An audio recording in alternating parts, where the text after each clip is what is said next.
Para lembrar os 50 anos do golpe militar de 1964, nós vamos conversar hoje com o professor de cultura brasileira, poeta e palestrante e escritor Mário Sérgio de Moraes. Doutor em filosofia pela Universidade de São Paulo, Mário Sérgio tem 63 anos e vai falar hoje no programa Gente em Destaque sobre aqueles que foram considerados os anos de chumbo no Brasil, os famigerados anos 60 e 70. Autor do livro O Ocaso da Ditadura, o caso Herzog, o professor conta um pouco de como aquela tragédia, o assassinato de um jornalista em 1975, serviu para despertar a vontade da redemocratização no país, que viria 10 anos depois.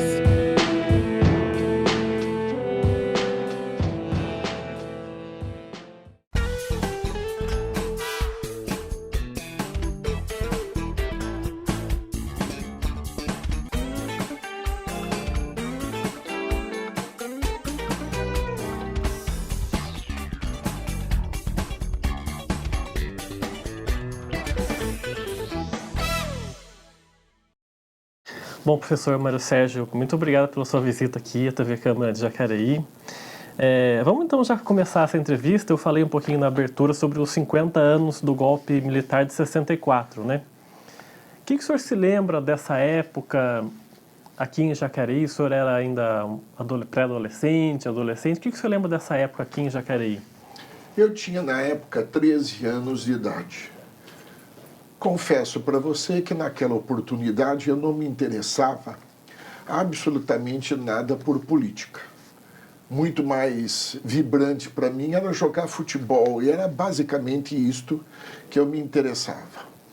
Quando deu o golpe, eu devia estar ou na quinta ou na sexta série naquele tempo, no Silva Prado. E as aulas foram interrompidas por volta de 3 ou 4 dias.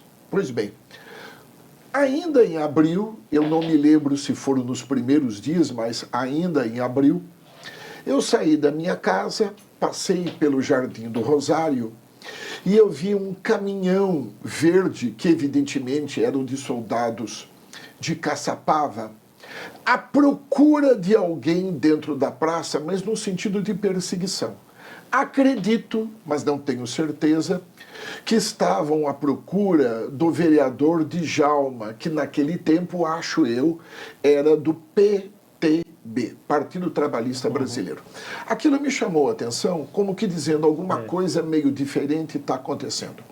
Quando nós voltamos para a aula, nós tínhamos um livro para ler. Acho que pedido pelo professor Camargo, ou pela professora Mena, não tenho ideia, que era um livro do Jorge Amado, Capitães da Areia. E quando eu fui à biblioteca, a dona Terezinha me disse, olha, você não pode mais ler esse livro está proibido. Quando falou para mim que estava proibido, eu achei aquilo muito esquisito, porque eu já tinha um certo hábito de ler livro, não que eu fosse uma pessoa que lia muito, mas a gente lia, inclusive, para fazer as avaliações. E quando ela me disse isso, é como se ela me dissesse, você não pode mais escovar o dente. Aquilo me chocou. Aquilo me chocou e eu perguntei para ela por que eu não poderia mais ler aquele livro. Ela me disse que era um livro de um comunista, e ao mesmo tempo tinha muito palavrão. Evidentemente que no palavrão eu conhecia o significado, mas quando falou comunista para mim, era na minha cabeça de 13 anos de idade, é como se alguém dissesse para mim o seguinte, os marcianos vão descer na Terra e você precisa tomar cuidado com isso. E nesse instante eu me lembro, mas de maneira ainda muito inconsciente, que eu fiquei muito dividido.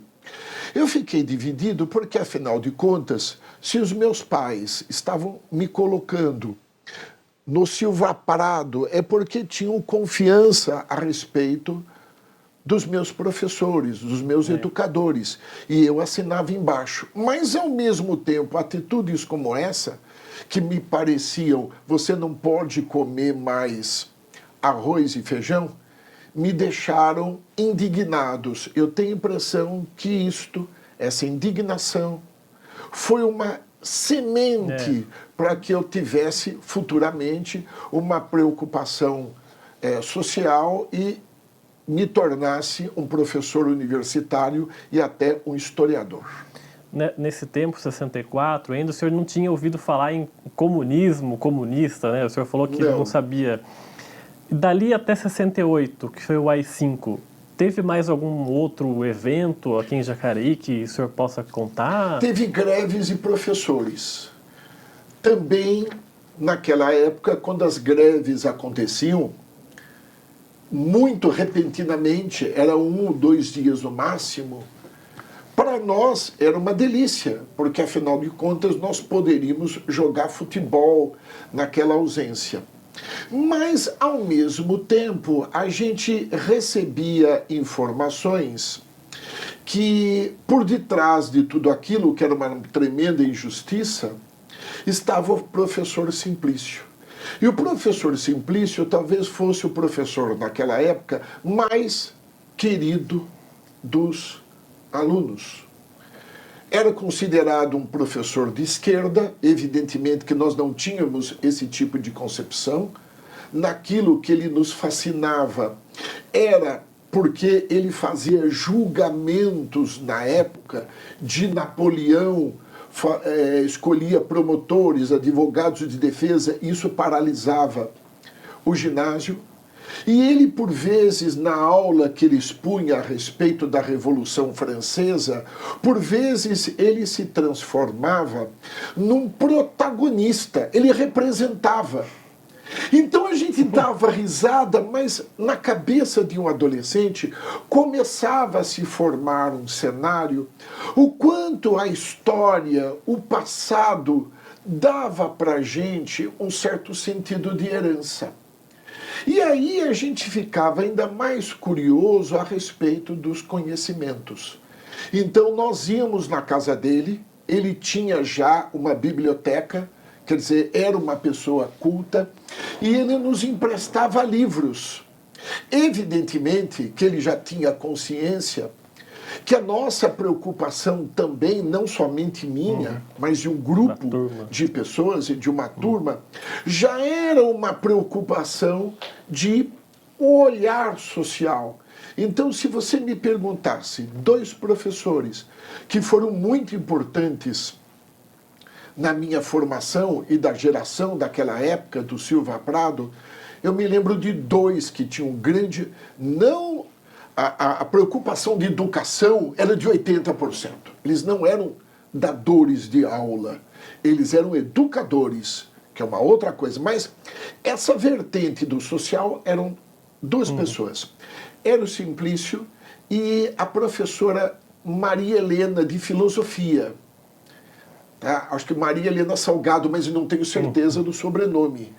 Então, porque eram aulas muito bem dadas e quem tinha uma visão desde preocupação a respeito da sociedade brasileira, mas preocupações assim que eu diria até de forma meio ontológica, o que é a vida, o que é o amor, o que é a cultura. Essas reflexões aí. Reflexões de existência, esses 2 foram fundamentais. E a gente estava conversando um pouquinho antes da entrevista, o senhor falou que quando começou esse burburinho da ditadura, tal, o senhor ficou preocupado com o que poderia acontecer com o professor Simplício, é isso?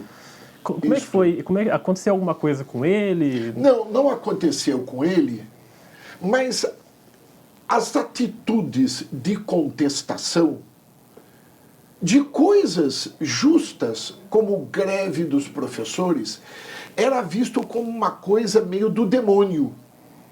E como já se tinha um olhar preconceituoso a respeito da figura dele, mesmo que a figura dele não fosse, creio eu, ou não, de liderança a respeito desses movimentos, mas é aquela atitude conservadora. Eu disse para você, pô, isso aí deve passa pela cabeça do Simplício, mesmo que não passasse. Então, ele ficava sendo, quase que eu diria para você, um alvo de qualquer coisa extraordinária que aqui acontecesse. E a partir de que momento o senhor começa a ter consciência do momento em que o Brasil estava passando, do momento grave de repressão que o Brasil estava passando? A partir de Eu acho que foi em 68. Foi em 68 pelo seguinte, isso com quase toda certeza. Eu tinha acabado de ler um livro do Maxim Gorky, chamado A Mãe, de grande preocupação social. Você imagina um menino de 14, 15 anos ler um livro em um dia. Não que eu fosse leitor assíduo, mas aquele tema de mãe, de sofrimento, de exploração social, me fez a cabeça. Imediatamente, eu começava a ler que em São Paulo haviam manifestações de passeatas estudantis. E uma vez eu fui para São Paulo, na Praça da República, e estava tendo uma manifestação social. E eu comprei um livro de um cara chamado José Arthur Poener, chamado O Poder Jovem, que era um livro de denúncia social. Tanto que eu voltei para Jacareí e eu fiz uma redação para o professor Camargo. E eis que num dia ele falou, tem um aluno aqui na classe que está fazendo uma redação com uma linguagem muito diferente, no sentido elogioso, quase que com uma atitude tropicalista, misturando fatos com ficção, dentro de um espírito de contestação. E ele me elogiou. Bom, passa-se o tempo, a questão de uns 5, 6 anos atrás, uma menina chegou para mim, pediu recorte de jornal e falou o seguinte, leia aí e o que você acha dessa redação? Eu li e falei, nossa, que interessante, uma linguagem diferente. De quem é essa redação? Ela falou, é tua. É aquela redação. É aquela redação que eu peguei de um jornal de Jacareí, que estava aqui no arquivo, eu estou trazendo para você. Eu falei, nossa, acho que foi a primeira publicação que foi feita e fiquei muito feliz de eu ter que voltar atrás e relembrar esses tempos. E o senhor foi um daqueles jovens que durante a Copa de 70 torceram contra o Brasil durante os jogos por conta da ditadura ou ainda não? Podia até torcer na consciência, na emoção era uma outra coisa. Porque em 70 eu assisti os jogos aqui em Jacareí e foi o maior carnaval de rua que eu assisti na minha vida. Todas as ruas de Jacareí, modo de dizer, ficaram tomadas de pessoas numa maior festa da paróquia, a tal ponto que eu peguei uma bandeira que eu tinha lá em casa, como outros, e fui para a rua. Evidentemente que a gente tinha uma noção meio maniqueísta, entendeu? De torcer contra o Brasil. Só que quando a gente estava em frente da televisão, toda essa consciência tão quadradinha, tão militaresca, ficava de lado e o coração ia no sentido, apesar, né, todos juntos, vamos para frente, Brasil, fala, né? Era uma canção meio ufanista demais, porque a gente não pode se esquecer que na mesma época se dava o chamado milagre brasileiro, que era uma massageada na realidade do país que estava sofrendo outras coisas terríveis nos porões, que não era bem porão, da ditadura militar. Principalmente no jogo contra a Tchecoslováquia, né? Que tem até um filme, não lembro o nome do filme, que aparece uns jovens vibrando pelo gol da Tchecoslováquia contra o Brasil. Para frente, Brasil. É um filme que acho eu o protagonista, o Antônio Fagundes. Isso, é. Pra frente, Brasil. Galinha Rivelino, chuta, gol! Brasil!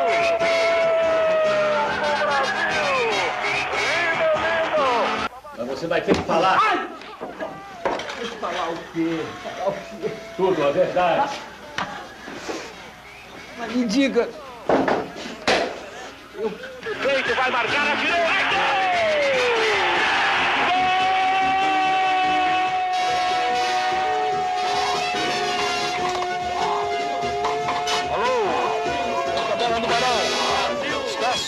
E um fato também que eu lembro também que emocionou o senhor muito nessa época foi o assassinato do Vladimir Herzog em 75. Sim, muito. E conta um pouquinho desse fato, que o senhor saiu com seu irmão na rua. Conta um pouquinho sobre isso.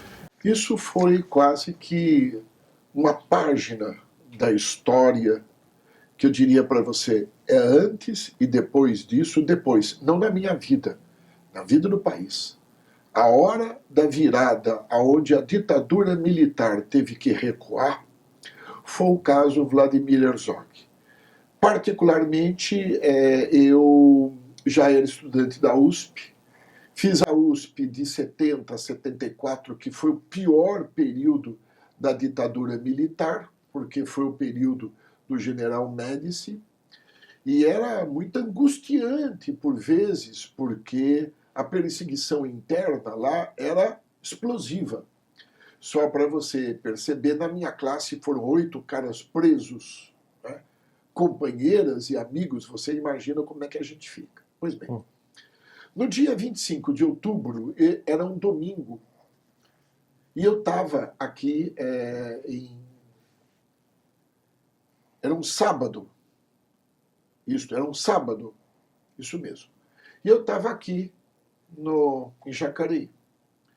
E eu recebo a notícia da morte do jornalista, que no dia anterior, sexta-feira, ele se predispôs a ir no DOI-CODE e se apresentar, mesmo porque ele já estava sendo perseguido, evidentemente de livre e espontânea pressão, lógico, né? Então ele se apresentou. Quando deu a morte por suicídio, que era na época uma coisa, até diria, comum, vira e mexe, alguém era suicidado. E era essa a versão que a gente sabia mentirosa. Eu me lembro que eu estava ali na frente da casa da minha mãe, na Rua Corneteiro Jesus, 110, sentado com meu irmão, que já era juiz federal, e a gente comentou isso, mas comentou isso com uma grande angústia. Tá? É como se o peso tivesse acontecido daquela angústia, daquela perseguição, daquele medo difundido, daquelas coisas que a gente teria que marchar de maneira autoritária ao lado da ditadura. Foi isto. Mal a gente imaginava que logo em seguida a mulher do jornalista Clarice Herzog, aquela mesma do samba, o bêbado e o equilibrista do João Bosco, num rabo de foguete chora a nossa pátria mãe gentil, choram Marias e Clarices no solo do Brasil, mas sei que uma dor assim pungente não há de ser inutilmente a espera. mal a gente sabia que o processo ia cair no colo do meu irmão. E caiu no colo do meu irmão e, basicamente, ele tinha 32 anos de idade. Talvez para você, não sei, seja uma pessoa já madura, mas 32 anos de idade. Eu tenho 32. Então, é um cara muito jovem ainda, entendeu? Então ele sabia que ele tinha uma responsabilidade imensa e sabia que estava pegando, entre aspas, uma chapa quente. Porque, afinal de contas, se ele desse uma sentença desfavorável ao regime, sob a vigência do AI-5, que era uma lei onde o executivo poderia tudo, isto quer dizer, poderia ter sequestro na nossa família, poderia ter tortura na nossa família, só que ele era um homem do judiciário, ele era um homem do poder. Portanto, ele era um homem que estava instalado no local de grande função pública. Então ele sabia que ele estava numa encruzilhada numa hora dessa. E numa hora dessa, para você acusar os generais por tortura dentro do país, ele tinha, como até hoje tem, uma boa, 2 filhas menores. Tá? Então a gente mal sabia que a gente entraria também nesse rio, né? Que foi um rio fundamental para a redemocratização, para a virada, a redemocratização do país. E como é que foi para ele isso? Porque eu imagino também que ele vivia essa parte política, né, do país. Como é que Pra foi o ele, desenvolvimento no do primeiro processo? instante, Tedo, vem aqui que eu tenho uma coisa muito importante para te dar. Cheguei quinta-feira à noite na casa dele e ele falou, tá aqui, tá aqui. Então, nessa hora, muito forte, muito forte.